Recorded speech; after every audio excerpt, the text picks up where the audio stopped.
మిత్రులారా, ఈ మధ్య తిరుమల శ్రీవారి దివ్య అనుగ్రహ హోమం ఈ టికెట్లు తీసుకొని దర్శనానికి వెళ్ళడం జరిగింది. ఈ టికెట్లో భాగంగా హోమం ఉదయం 9 గంటలకు నుంచి 11 వరకు అలిపిరి మెట్ల పక్కనే జరుగుతుంది.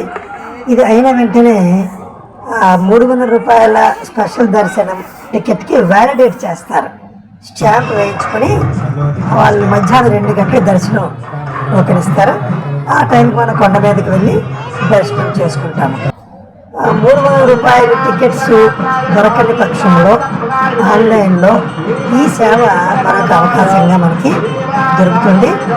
అది కూడా వీలైనంత వరకు ప్రతి నెల పౌర్ణమి నాడు గరుడ సేవ అనే సేవ లభ్యమవుతుంది కదా, ఆ రోజున ఈ హోమం చేసుకుంటే మనకి గరుడ సేవ అవుతుంది, హోమం అవుతుంది, దర్శనం కూడా అవుతుంది. ఇది హోమం కూడా చాలా బాగుంది. పవిత్రంగా మనం మన సమక్షంలో హోమం జరుపుతారు మన గోత్రనామాలతో. మొత్తం మీద దీనికి కలిపి ఒక్కొక్కంటికి 800 ఖర్చు అవుతుంది టికెట్ ధర.